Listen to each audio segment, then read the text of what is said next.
After over 5 years, Payday 2 has come to an end.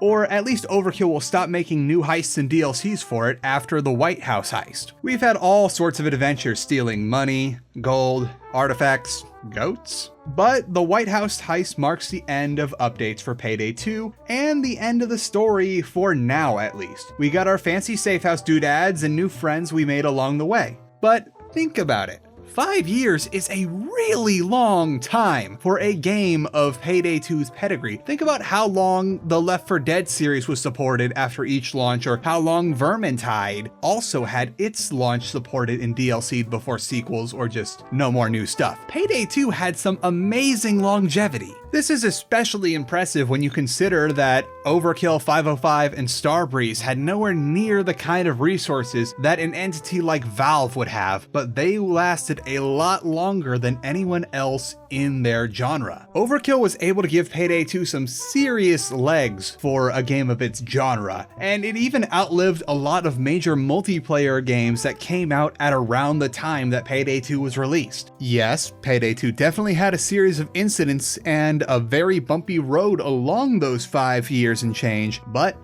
love it or hate it, Payday 2's monetization model kept it chugging along well past the projected expiration date. Selling missions piecemeal for a low-ish price, but still allowing everyone to play as long as the DLC owner hosted, kept the community monetized without fracturing it, which is a huge problem for online multiplayer games that try to sell DLCs. And in turn, this kept the funding coming and the interest alive, which in turn allowed for more DLCs and for the player base to keep on playing. Provided a few things had gone a bit better concerning getting too greedy and betraying the trust of the players, Payday 2's business model could have been a new direction for the games industry, possibly even a contender against free-to-play and super ultra deluxe editions that come with a stupid toy when it comes to purchasing a game. This could have been it. This could have been the contender. If not for the massive hits Payday 2 took thanks to those safes and a bunch of other cross-promotional blunders, this could have been a palatable way to keep a game going without the pitfalls of free-to-play or freemium or any of the other garbage we sometimes have to put up with when we just want to play a video game. Now would be a good time to see how Overkill, Starbreeze, and 505 did it all so right before they did it all so wrong. The first thing that's worth looking at is that Payday 2's main treadmill of gameplay was a pretty solid foundation on which to build this pricing model. There were multiple ways to do the same mission and make a pile of cash in the process. The branch bank heist is a perfect example of this. It can be done as a loud, guns blazing assault that burns down the whole block, or you can scratch that itch for meticulous planning and quietly take out all the guards, alarms, and tie down the civvies before cleaning out the entire bank without anyone outside the bank knowing what's going on. It helped Payday 2's case that there were varied ways to go about stealth, loud, and those other missions like Jewelry Store that are kind of a middle ground since you use a bit of both tactics to get you through quickly. Payday 2 had 4, later 5 separate skill trees on top of all the perk decks you eventually got that allowed you to mix and match styles, and it really allowed for lots of multiple builds. You can either be a ghost mind like I was, or a maniac was a buzzsaw. Go ahead, do whatever you want to do. And that made for a great time because even if you were used to doing a certain mission a certain way, you could go about it a completely different way while still being stealth or loud. My personal favorite was being the guy that moved completely unseen, could fall off everything, and could get people back up from near fatal wounds by screaming at them. There are a good number of heists that are exclusively done one way or the other, such as Watch Dogs or Shadow Raid, but those were always kind of bragging rights, or Watch Dogs was always my warm-up mission before we went into the more heavy stuff like Framing Frame, which I am still kind of upset at myself about because even after 100 hours of playing, I could never get through day 3 on stealth. But back to the variability of Payday 2. Payday 2 had more weapons than anyone ever really needed, but it was still a whole lot of fun to use them. And with all the mods you got, each weapon had its own set of variants in and of itself. Most weapons could either be modded to be stealthy, concealable, or loud and powerful, but let's be honest here, you're always going to be either using the R93 for its one-shot kill power, or the Car 4, which can be turned into literally anything. Your secondaries and melees also serve for a whole lot more fun with how you could customize those too, and how you could extremely cheese them, particularly dual-wielding the Judge pocket shotguns. Those things were ridiculous if you could do them right. I was also a big fan of the SMGs that Hotline Miami 2 gave us. Roll this all together with some missions you got with the base game and the amount of free DLC players got over the years, and Payday 2 had a very strong foundation that gave quite a bit of staying power to the game. This foundation was able to support all those DLCs coming into the game without bucking under the stress of players repeatedly having to open their wallets if they wanted all the good stuff right then and there. The best part though was how the player base never got split up by the addition of the new DLCs. Like I said earlier, as long as one person had the new DLCs and they were willing to host their friends, any of the people on their Steam friend list could join on them and play the new DLC missions with their buds. The only caveat was you weren't allowed to get mission specific rewards like special weapons, attachments, loot, etc, but anyone could still join the fun and get enough of the experience of the DLC to figure out if they wanted the DLC or not. Even if you ultimately decided that you weren't going to buy a particular piece of DLC, you still knew that you could play it whenever you wanted with your rich friends, and that encouraged getting into parties, which in turn encouraged joining Steam groups and adding lots of Steam friends around the Payday 2 community. I remember when everything was in its heyday, I was in 3 or 4 different heisting groups, so I would always have a group to join on, and I can get into that good stuff with people that knew what they were doing. And when you're in half a dozen heisting groups or so, looking for people to farm Ukrainian job for attachments with, you're gonna talk about something over the course of the hour as you watch the heat map get higher and higher. And of course, the one connecting thread between all of you and all these Steam groups is what's going on in the Payday 2 community. Thanks to this, it created a tight-knit community where even the subreddit was a nice place to be for a while. And that really helped Overkill push out new DLCs and get new things going for the game. The biggest Payday 2 community of all, however, was the official Steam page, which was one of the best, if not the best, official Steam group that was on the platform. Just by joining, you got a ton of free stuff like guns, masks, and other bonuses just for clicking that button to join. I can't even think of any other Steam groups that gave you anywhere near as much free stuff just for signing up. That was a big motivator to get people to join up with them, and then once you had them in that group, you had an extremely effective and efficient way to get the word out about major patches and upcoming DLCs as well as community events. To augment the already massively successful Steam group and to drive even more people to their page, the first major event Overkill did, called Crimefest, drew an enormous crowd, since all you had to do was join up and you were able to get more and more rewards on top of what you already got in the first place to begin with. It was all really good stuff too that you got for joining during Crimefest. New gear, a standalone version of the art heist from Framing Frame, and the ever enticing Hoxton breakout heist near the top of the meter to galvanize the ever-growing fanbase into recruiting everyone they came across. The first Crimefest was a movement. Everyone was joining rando lobbies, encouraging people to join up if they weren't already. People were changing their Steam handle to solicit everyone who saw it to join up with the Payday 2 official group so that goals would be hit. Everyone was doing everything they could do to get Hoxton out of a cell and the final reward.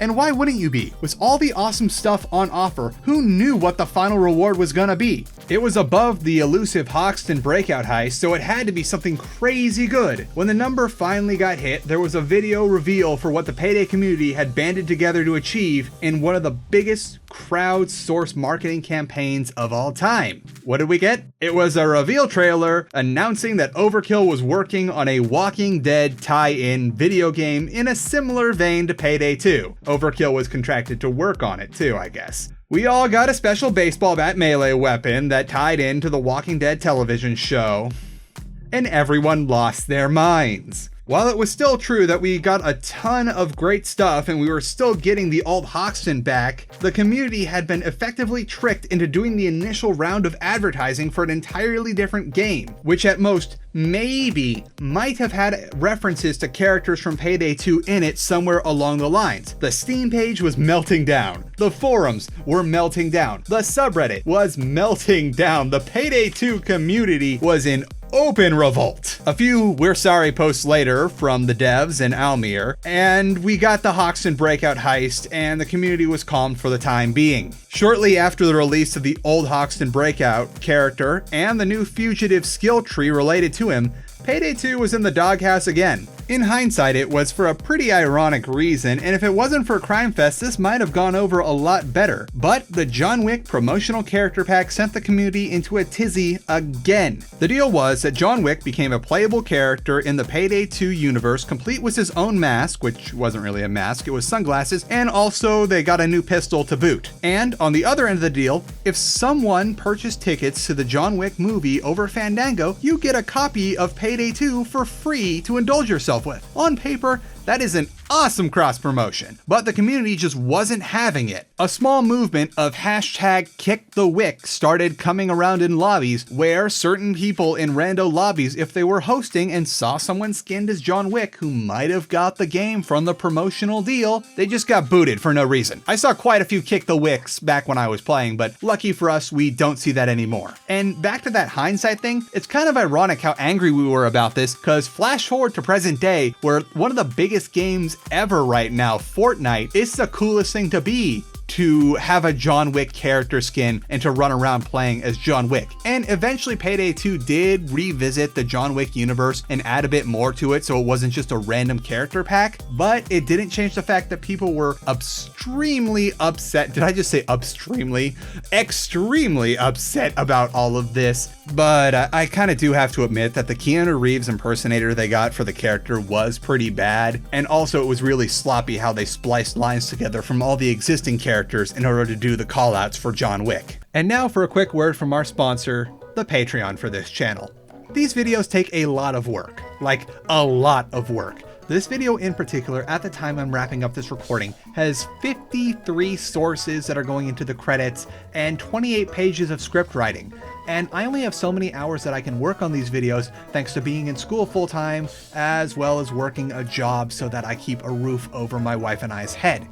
Anything you guys give allows me to stay more current on the channel and take less hours on work and focus more on making amazing videos like this. And anything you can contribute will be greatly appreciated. Thank you. Back to the video.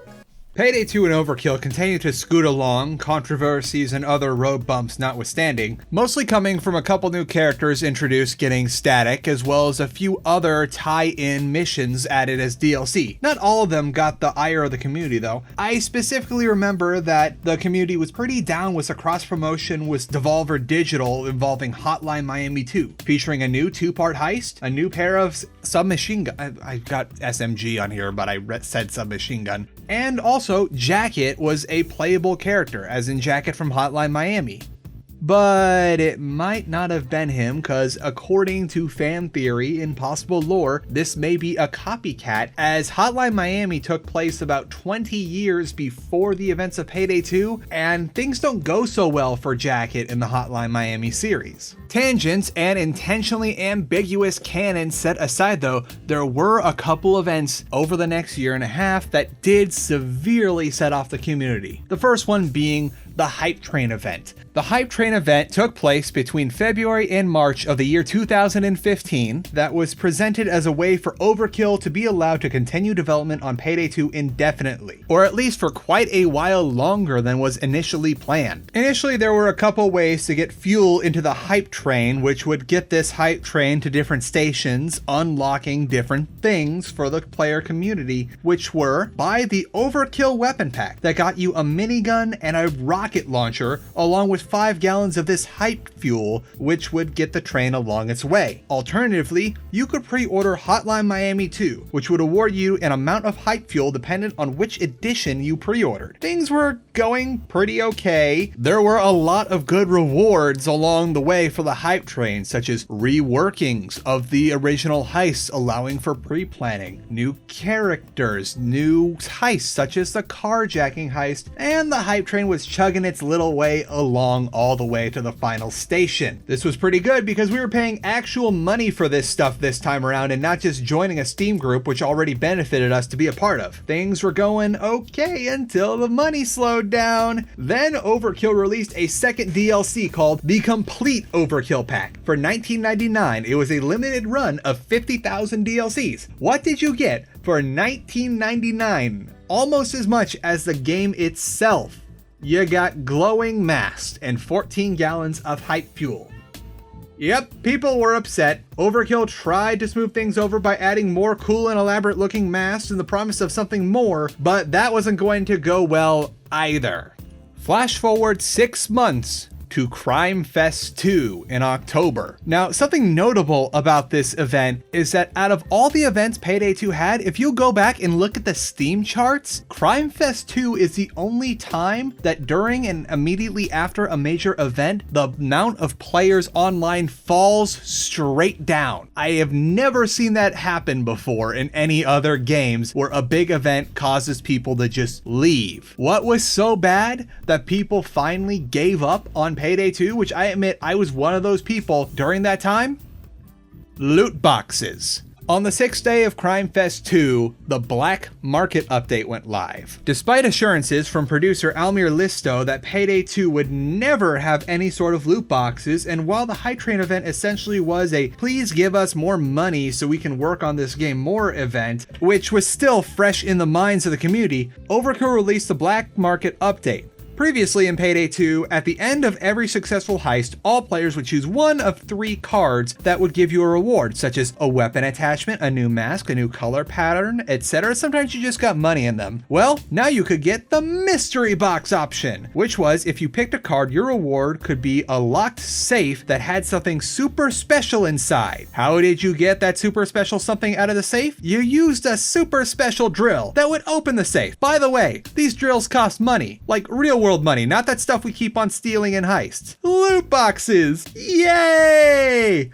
Don't worry, if you were one of the 50,000 people who paid $19.99 for a glowing mask, you got a special safe and drill combo just for you. So what was in these loot boxes in all but name that made them so special that Almir and the gang would go back on their word about them? Cosmetic weapon skins. Somewhat like you'd find in Counter-Strike Go. Except they were different in one crucial way. These weapon skins were not just cosmetic, but also gave significant stat boosts which had been worked into the balance of the game, so you're gonna have to grind for them, or pay. It's okay though. Eventually drill keys became a rare drop in post-heist cards, so that made it all okay because you could theoretically grind for all the cool things inside of the drills and safes. If you had like literally thousands of hours though. This is personally what did it for me and a whole lot of other people, and like I mentioned previously, the player base vanished. And it was a long time before PayDay 2 was able to recover from that. This is actually a pretty impressive feat considering how dedicated some of us were at the time. As a bit of side information, there used to be this glitch you could get where if you didn't sync up your Steam profile right, sometimes you'd accidentally lose your progress on the game side, and when Steam synced up again, you'd permanently lose all your character progress. But I, for one, still played after that. In fact, part of the community helped me by just letting me power level, by taking me along on really hard heists that I had no business being in at my level. And I gained 75 levels in like a few hours because people got together to help me out. Having all that hard work being met with loot boxes, however, nope, that's it. We're out. The insult to the injury that was the Black Market update was that it was quickly found out that you could basically just use mods to mod in these weapon skins and get the exact same types of benefits without actually buying a single safe and drill combo. So that looks good on you, 505. And how about those console players? Did you remember that PayDay 2 was a multiple platform release game? Well, the console players certainly did. Console players were often dozens of updates behind and missing DLCs at times. So how does Overkill and 505 address this? Well, they just decide, oh, we're gonna re-release the game as the Crime Wave edition. This has all the DLCs, just go buy that. Needless to say, the console community reached a boiling point as they were not very happy with this decision. Things weren't so good back on the PC camp though. DLC fatigue was starting to become a real issue since a lot of people were becoming very reliant on having rich friends or waiting for major sales to buy up all the DLCs. Back when we would have just bought the DLCs ourselves in the past, like maybe buying one but not getting another, but even the most seasoned players couldn't get all the content unlocked from the previous DLC by the time the next one came out. To give you an idea of how frequent the DLCs were in PayDay 2, there were a total of 50 downloadable content pieces across the lifetime of Payday 2, 36 of which were paid going by the bundle info on the complete pack since they're all free nowadays, plus one more for the H3 Productions DLC, which brings us to 37. Over the approximately 65 months Payday 2 was actively having content produced for it, which is closer to 63 and a half, but that's a harder number to divide into. That's one new paid DLC every 52 days, or about 39 days for every DLC in general once you get to the whole 50 of them. While yes, these DLCs did usually have good stuff in them, new heisters, extensive weapon packs, new heists, characters, etc., a combination of the three sometimes, but other DLCs were very bare bones for the money that Overkill and 505 were asking for. And think about that, how bare bones do you have to be to make $5 look pricey? Payday 2 did eventually recover from all of this, but not before a massive shakeup. While things in the world of Payday 2 were quite tumultuous during 2014 through early 2016, there were a few sparks of hope that helped Overkill dig itself out of the controversy. For example, in mid-2014, head designer David Goldfarb left Overkill, citing that he was tired of making shooter games. This is noteworthy not only because of the timing of his departure, but also because the antagonistic relationship between him and the players. Goldfarb seemed to favor players accomplishing tasks in very specific and intended ways. A good number of added content in patches during his times were attempts to discourage emergent gameplay or to try and make things cheese-proof, such as the introduction of Titan safes or the major reworking of the smooth talker perk. This was a big source of tension between him and the players because the players were always looking for some new cheese or some way to speed up the very big grind in Payday 2, so often Goldfarb was viewed as sort of the fun police. It also probably didn't help things in closing that with his statements, David Goldfarb seemed as if he looked down upon shooter games and he felt begrudged that he had to work on one again. Where is David Goldfarb now? Well, the only release thing he's done since his departure was he got a guest developer spot on the game Hand of Fate, which is a lot of fun if you haven't played it yet. I would highly recommend that game. Other than that, he's working on something called Project White, which calls itself an open world, Norse mythology inspired horror RPG. It hasn't been at any major game shows yet, including last year's E3, and the most we've got from it is a 3-minute reveal video and a screenshot from Goldfarb's Twitter. Meanwhile, Starbreeze and Overkill got proactive about the state of Payday 2 and bought out 505 Games' share of the Payday property. In mid-2016, the announcement was made along with Update 100 that the first thing to go was the loot box system. Shortly thereafter, we got a new customizable safe house, which was something that was promised since the game was in pre-order phase. And it also did eventually lead to deeper ties with the John Wick universe, as Continental coins were what you used to upgrade your safe house. What are the Continental coins? It's those cool coins that everyone pays for things with in the John Wick movie. Apparently, the Assassin's Guild is the person who's supplying you with upgrades, and that's how you buy and sell things. It was a nice touch. We even finally got a few John Wick-centric missions that actually tied John Wick and the Payday 2 universes together, and personally, I think things would have gone a lot smoother in 2014 if one of these heists was released along with the John Wick character. While there were still a few blunders along the way, or at least things that could have been done better, such as the Goat Simulator heist, eventually Overkill was able to breathe life back into the player base after the crippling blows it was dealt by the Black Market update, among other things, in its initial release. The safe house customization wasn't the only thing Starbreeze made good on that was originally promised when 505 was at the helm. Since the game's launch, there was a big secret being hinted at, just like the original Payday the Heist game. Parts of it were in the Book of Bane, which was a PDF file you got when you pre-ordered Payday 2, and there were all sorts of little hints here and there. And ironically, it turns out that most of the ones from the pre-buyout days were red herrings. But eventually, we did get this crazy ARG with lots of secrets and clues we had to find, leading to the true ending that we got on November 1st, 2018. And for that, I salute Overkill and Starbreeze for their efforts. As far as the future of Overkill in the Payday franchise,